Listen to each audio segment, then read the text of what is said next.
welcome back to our Faith Family Fitness podcast. We're so excited to have you join us. We're talking today about a question that we get asked a lot. How do you do your life and what that looks like? And so we're going to share a little picture into our everyday life. A glimpse into the week of the Moore family. Moore family. How about that? We should start with Saturday? I feel like that's the start of the week because that's your day of preaching. That's right. So my Saturdays, kick it off. So I am a run coach, so I have several run clients that meet at the house at 5 a.m. or even earlier. Some of them have to go really early. So they come, we do a long workout because I'm training either for a marathon, half marathon. We're always training for something. You have Cactus to Clouds, either the Grand Canyon. There's always something, goals that we are working towards. So Saturday's the long run, which means you're probably minimum doing 10 miles. Minimum, yes. Max, you did last week, 22? Yes. On Saturday morning. Saturday morning. And then gym, life, culture, we have the 8, 9. Right now we have Grayson's football that changes. So we're really, it just depends on what that day looks like with our kids. That's the biggest thing. I love the gym and being here, but we've hired coaches that are rock stars. So if I don't have to be here on a Saturday, that's the goal, so I can be present with the kids. Yeah, that's right. Especially because you have to be ready to. So for me, depending on Grayson's football as well, but I like to be into the office by noon on Saturday. Yeah. And if I'm able, so 90% of the time I'm there at noon. You are able to, yeah. It's just the 10% with his football schedule. So I'm in there at noon, I'm reviewing the sermon, and then by 3 o'clock, I'm walking over, doing a sound check, and service starts at 4. So that is. And then Saturday night, I come home, and sometimes you come, sometimes you don't. Right. Usually one of the kids will tag along with me. And then Saturday night, come home, we'll have dinner. Right. And either we've already had the groceries delivered. Yes. Usually I like to have it ahead of time. It's Saturday night, and then before Sunday. And then you sometimes like it on Sundays. I just don't like the stress of it. I like it in the house. But yeah, I try to make it not all the time. I'm kind of fluid with what service I go to. It depends on runs, church service, what my runs as well as work, because I also teach part-time at a school. So there's so many moving parts that I have to make sure I get done. And then Saturday night's pretty chill for us usually. I'm watching football. He zonks out by like 9. If the sermon didn't go well, I'm reviewing the sermon. Yes. I'm making tweaks if I need to, but most of the time. Doesn't happen. Most of the time, I'm able to enjoy Saturday night. Actually, that's a big question I get. Oh, Saturday night must be a lot for you. And actually, honestly, Saturday night, the service itself, it is what it is. But Saturday night is much more easy for me. Yeah, so I'm like, okay, I know how it went, what the feedback is, and I can actually relax a little bit on Saturday night. I don't know how you do it, though. Which is nice. I'd like to be one and I'm done. But you have to do it again and again. I was having lunch this week with the pastor locally. They have 5 weekend services, 2 Saturday night, 3 Sunday.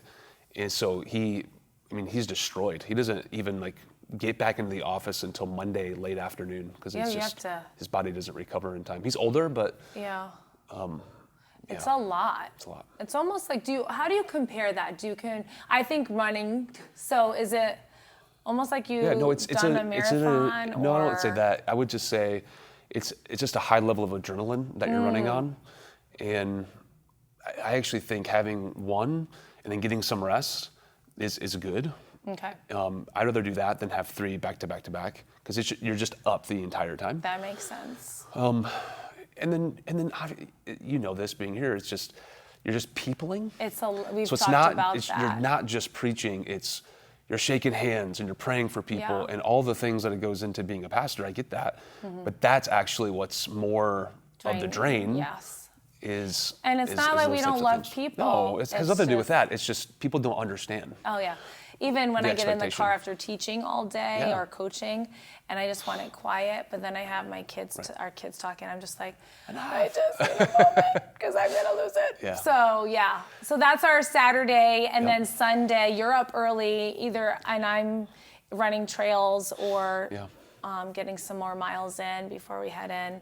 I love Sunday mornings though. Yeah. Sundays are super chill for so you. Peaceful. We're not rushing. I can't wait to go and worship. And it's just, It's a good, Sundays are a good day. Yeah. Try to get some work done. We meal prep on Sundays. Yeah, I come 'cause home that's after been church, usually huge. take a quick power nap, watch football, whatever I can do. And then by 2:00, we're meal prepping for the week. And then just making sure, but we try, unless there's a small group or something, church stuff, we try to make Sundays very restful and very chill. Yep. No work, nothing like that. I mean, I can say this, like Sunday afternoon, usually having a glass of bourbon, like just hey, it was a great weekend. Even if it wasn't a great weekend, we're still drinking bourbon. I'm not drinking bourbon anymore. You're having wine. Yes, I can't do the bourbon thing. Yeah, I know. One day. Bourbon Trail, I don't know. Anyway, so then Monday comes and we're at it. Yeah, So walk 'em through. either I have a great team now, so I used to have to go at 5 a.m. here, 6 a.m. coach, but have a great team that's really taken over that, the early morning. But I'm coaching from 8 till 12, and then I'm heading to school to teach chorus, and then I'm back here, grab the kids. They're here for Kid Fit Crew, a couple more classes, and then we're home. And you're coming to High Rocks at 6:30. Yep. And so, yeah, and you're pretty much meetings on Monday. So he does Sunday, and then you're back on Monday. Monday and Tuesday. Monday and Tuesday are my meeting days with people that want to meet about something. And then I clear my schedule, and then so my work schedule is Wednesday is study day, 100%. Thursday morning I'm studying, and then Thursday at 11 I go in for my run through with the tech team, slides, making sure everything's ready to go. So mostly your work week is Saturday to Thursday. Thursday, that's right. You have And I have Friday off. Yeah, unless you're here with me. I'm always here. Yeah. I coached He this did. morning. Teamwork, yay! And then Tuesdays are busy. I take the kids to school. I'm at the school where before that, 4 a.m. 4 a.m. track, yes. Track. You and I, we go to track, work out with the run team, and then I coach at 8 a.m. I teach where the kids go to school, so I see the kids and with them, and then bring them home. Then we actually giving away some coaching, so I'm able to go get Gianna from volleyball. But the meal prep is already done, so we come home and just pop it in the oven, and we have dinner together. That's how we get it done. Like we do eat early. 4 o'clock is our eating time, because the rest is either like picking up from volleyball or football. So you have to plan it, or it's never going to happen. That's right. Yeah. Or you would just eat really unhealthy. Yes. And that's not an option for us. No. And then Wednesday kind of looks the same. Yep. Really does. Thursday looks the same. We're back at 4 a.m. running the hills in Los Andes. And then you bring Grace into football Tuesday, Thursday. But Thursday afternoon for me that's when it starts to dial down. So I kind of treat Thursday afternoon as like my Friday night because it is. It is, yeah. It's my weekend. So that's like after the gym we'll watch a movie usually. We'll hang out. That's a cool thing for us to do. It is because Fridays there's only a few classes here in the morning, which makes it, and then we'll do the podcast. Yeah, we'll do date night on Friday and all that stuff. Unless we have a volleyball game, which was that was a lot of fun though. Yeah, and then we're back to bed early on Friday because we have long runs on Saturday. So we have a really exciting life. I mean, talking about it, it's just. Here's the thing though, the reason why it works, that's what I encourage people, is this is descriptive, it's not prescriptive. Meaning this works for us. Right. People look at that and they're like, I could never do that. Okay, but you and I are system people. We've created the system that we live in. And so, which is why, like, when something disrupts the system, you're not very good. If Jared has to travel, you're like, the world's coming apart. Yes. It's just those moments of because we've created a system that works so well. If one person gets removed, or I have a later meeting and I can't, it's a struggle. There's those moments of like, this is.